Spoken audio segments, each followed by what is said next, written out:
Queridos amigos, estamos en la crisis. Hoy se han sabido unos datos tremendos del paro, terribles porque afectan a casi 200.000 personas. Es la crisis. La crisis tiene un aspecto económico, pero el aspecto económico es muy probablemente, por lo menos así me lo parece a mí y a otros muchos, una manifestación externa muy visible de algo más profundo. De eso que es más profundo que lo económico es de lo que nos va a hablar esta noche el doctor don Pablo Domínguez. No voy a hacer yo la presentación, sino que lo va a hacer don Antonio Torres, que dirige conmigo este foro de apologética Benedicto XVI. Simplemente decir el título de la conferencia que va a dar, que es ese, la crisis de la razón. Muchas gracias, don Pablo, por estar aquí. La presentación la va a hacer ahora Antonio, que yo puedo decir de verdad que es un santo, ¿no? Que es una persona excelente y que además es amigo mío, tengo esa suerte. Bueno, pues gracias por haber venido. Nos hemos retrasado un poquito, la culpa es mía.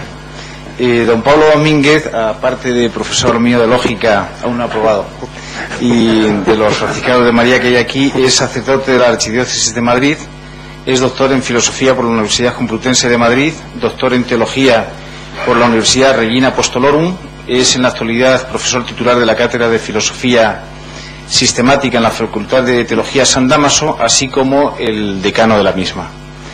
Pertenece a la asociación, bueno, yo no sé inglés, así que lo intentaré, Association for Symbolic Logic, y al Consejo de Redacción de la revista internacional Comunio. Es director de la colección Filosofía de la Lógica, de la editorial No Seijara. Ha publicado varios trabajos de investigación en filosofía de la lógica, entre ellos Indeterminación y Verdad, Teoría General del Contorno Lógico, Lógica Modal y Ontología, y también cuenta con numerosos artículos en revistas científicas en temas de antropología, metafísica y en lo referente al diálogo fe-cultura. Ha publicado numerosos libros, numerosos artículos, y entre ellos Indeterminación y Verdad, Lukasiewicz, Teoría del Contorno Lógico, Lógica Moral y Ontología, Concepción de la Polivalencia Lógica en la Escuela de Varsovia. En realidad la conferencia va sobre la concepción de la polivalencia lógica, nos hemos equivocado. Nada, no se preocupen. Y bueno, ya le damos la palabra, hemos perdido un poquito de tiempo. Adelante, don Pablo, muchas gracias.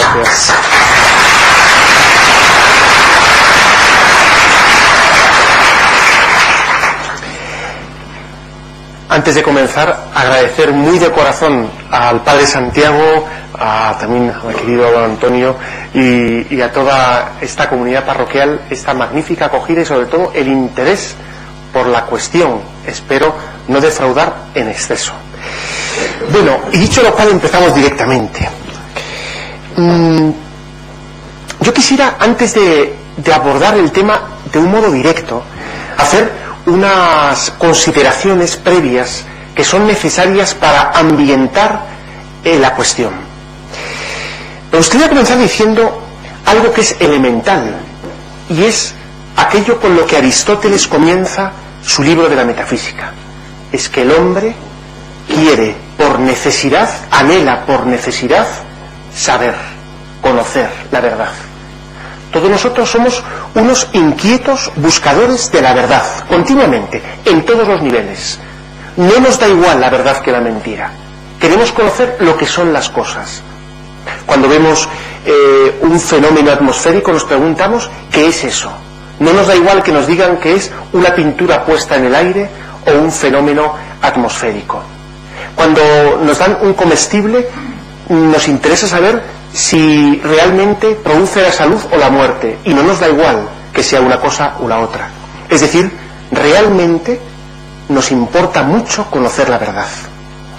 Pues bien, a lo que esa facultad humana que busca la verdad le podríamos llamar la dimensión científica del hombre. Es decir, la ciencia, la episteme, frente a la doxa, a la opinión. Ya esto Platón lo había descrito con admirable belleza. Y es que en los grados del saber uno debe ir subiendo desde la mera opinión hasta el conocimiento, dice él, noético, hasta el conocimiento epistémico, es decir, hacia lo científico, hacia lo que conoce realmente lo que son las cosas. De tal modo que el grado superior del saber en el hombre es científico y el inferior es el de la mera opinión. Pues bien, ¿qué significa la ciencia? ¿Qué es la ciencia? ¿Qué es esa dimensión del hombre racional que trata de buscar la verdad y que es científica? Pues en el fondo el hombre lo que hace es construir sistemas. Lo voy a tratar de explicar.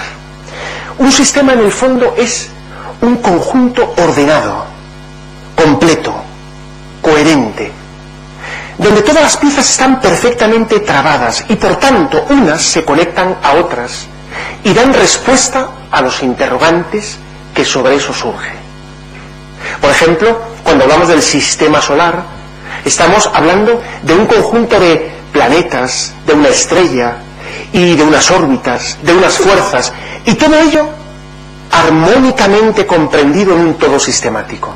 De hecho, en la historia de la astronomía, algunos planetas han sido descubiertos no por observación directa, sino porque en ese sistema faltaba alguna pieza para que tuviera coherencia.